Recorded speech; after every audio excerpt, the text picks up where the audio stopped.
पौर परिषदर मोट 13 जन काउनसिलर मध्य 11 काउनसिलर अध्यक्ष मनमुखी कार्य काउनसिलर मानक बिना परामर्श कार्य करने पुणी कौन वार्ड मान कार्य नहेबा अणदेखा करने हेतु 11 जन काउनसिलर अध्यक्ष विरुद्ध में अनास्था प्रस्ताव आने को जिलापाल अभियोग कर जिलापाल काउनसिलर मानक प्रतिश्रुति देते जे 16/7/2024 तारीख दिन अनास्था प्रस्ताव भोट करने को कहते किंतु समस्त काउनसिलर उपस्थित थी भोटर व्यवस्था होते प्रेजेंटिंग ऑफिसर एडीएम देह असुस्थता जो उपस्थित हो पारे। यह कार्यक्रम नहेबारु काउनसिलर माने जिलापाल आलोचना कर आगामी अनास्था प्रस्ताव 23/7/2024 धार्य कर जदि धार्य तारीख दिन अनास्था प्रस्ताव भोटिंग न हुए तेबे म्युनिसिपालिटी ऑफिस को ताला पकाइबा को धमक देछन्ते। एक काउनसिलर आमे प्रथम 15 तारीख एप्लिकेशन करूँ एप्रिल 15 रे आमर पुणी डेट दिखाई मे आम अनास्था चेयरपर्सन विरोध में 11 जन काउनसिलर देइथिलु सेटा आमर 23 तारीख निर्धारित होता किंतु जेतेबेले कलेक्टर महोदय चिट्ठी करनथिले नोटिस करनथिले आमर चेयरपर्सन को जे मते कहीं चिट्ठी कला ना जेहेतु मो ऊपर आलिगेसन आसुची बोली तेणुक हाईकोर्ट पुणी तार डेट निर्धारित करथिला एवं निर्धारित करिया परे आमर 28 तारीख रे संपूर्ण भाव में आमर डिक्लेयर कले जे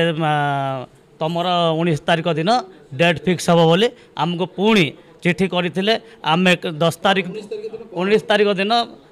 चेयरपर्सन को विरोध में अनास्था आने आमर समस्त काउनसिलर को एवं चेयरपर्सन महोदय को आमको चिट्ठी करते 19/7 डिसाइड भोटिंग एंड मीटिंग हम बोली आम जिते आज आमको समय दिखाई 10टा बेले मीटिंग हम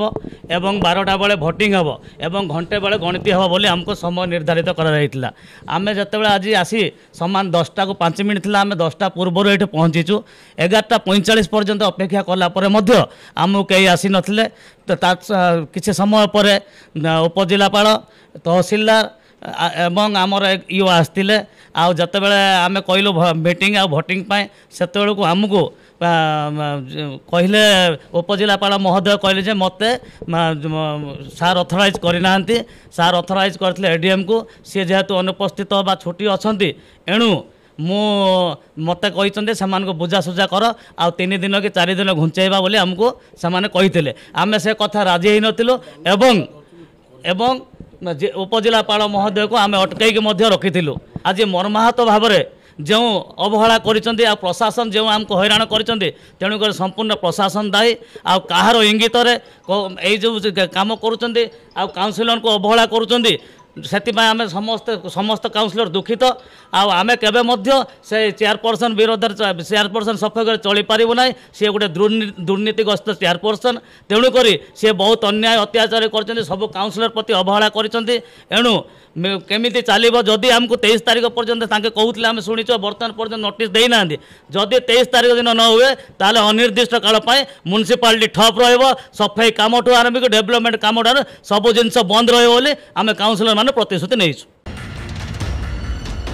bureau report PS news Bharat.